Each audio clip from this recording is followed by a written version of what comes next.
You saw what happened. The federal government of Nigeria, despite the fact that we have huge debt burden of about 46 trillion, up from 12 trillion as of June 30th, 2015. New debt of 34 trillion naira. These guys are still borrowing. It shocks me that they went to the World Bank to borrow $800 million to shore up subsidy palliatives for 50 million poor households. Dr. Abati, these guys have not answered this question. In Nigeria today, we have over 130 million multidimensional poor people, based on the records at NDIC and the Central Bank. Out of the 112 million account holders in the banking industry, less than 0.6% have about 500,000 naira deposit accounts.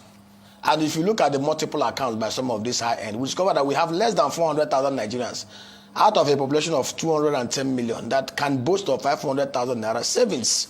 We have 182 million Nigerians based on the MBA and not earn more than 60,000 naira a day.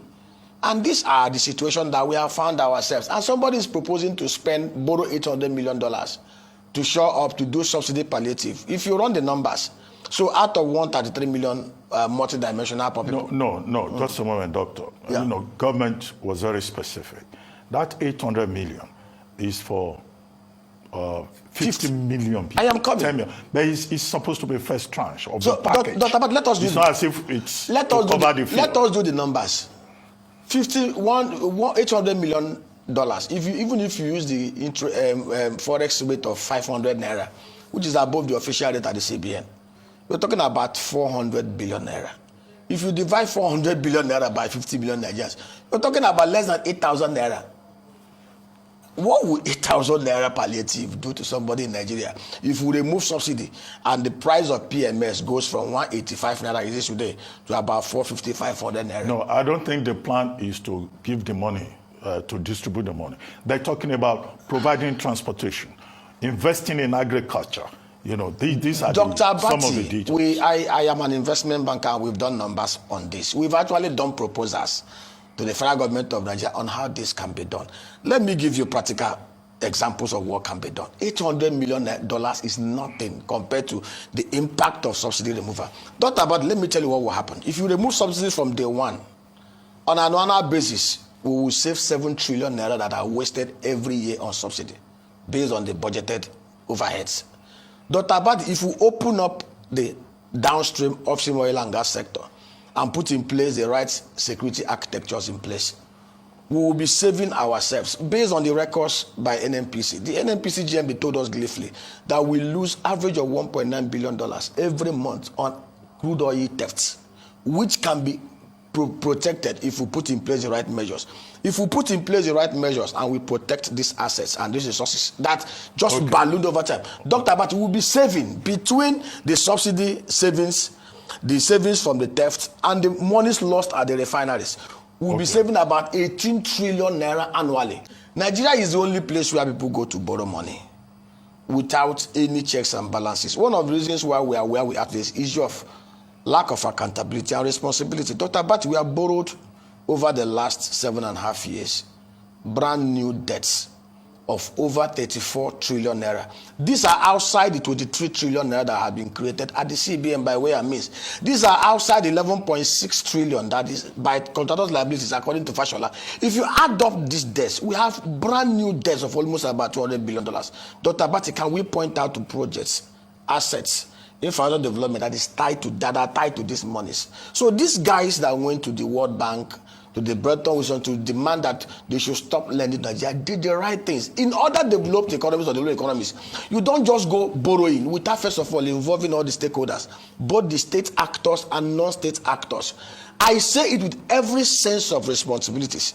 With 1.5 trillion hedged against receivables that may come with removal of subsidy, we will put in place enough palliative that will protect the poor without us going into this. Okay, how did they come about borrowing $800 million? What is the scientific framework upon which this $800 million will be applied? Dr. Abati, we did a study on what the impact of this would do. It's very simple. 1.5 trillion naira is what we need to be able to put enough palliative. And I'll give you specific if time permits me. In every local government area in Nigeria, we should be able to put at least 23 18-seater buses. 18-seater buses that can only be accessed by those who have their tax cards. That way you can even increase the tax nets, and those who cannot even pay. Able to put in place 4 articulated trucks and long buses in every local government area. 25,000 brand new buses. We are not going to be importing them. Those that will be bringing them to Nigeria must have assembly plants in Nigeria to do that.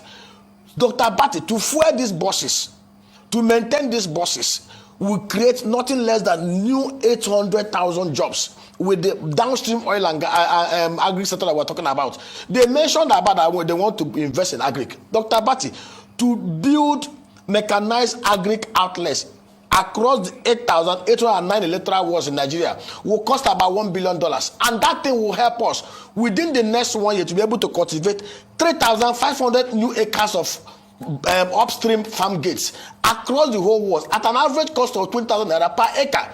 These things are scientifically derived. If these guys are sincere and they want to put in place palliative, there are proposals, private-public partnership proposals, to be spearheaded and driven with the Governors Forum, working with the presidency and the Nigeria Sovereign Wealth Authority. You will put this in place, Nigerians will see it clearly, NLC, everybody, all stakeholders, and they will give you thumb up to remove subsidy. Nigeria is a very massive country that we don't need to be afraid of ACTFA if we truly do the right things.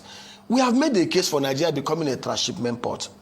What is a transshipment port? Dr. Batlu, go to Singapore. Singapore is as small as Alimosho, but Singapore makes an average of about $20 to $25 billion from maritime and maritime-related activities. And the nearest port to Africa is Rotterdam. Nigeria has the potential, in Lagos alone, set up a transshipment hub that can make this place a base. If only we can introduce efficiency that will make Benin and Cotonou Port to become an adjunct of Nigeria. So most of the things that the World Bank has recommended are things that we don't even need anybody to recommend for us to do. On the agri sector, you can only diversify when you have the right enabling framework and security architecture. One of the greatest problems we have here is insecurity. And Dr. Abati, we have made cases for people, for the federal government to decentralize the security network in Nigeria. Between 1960 to 1966, we never had this kind of problem.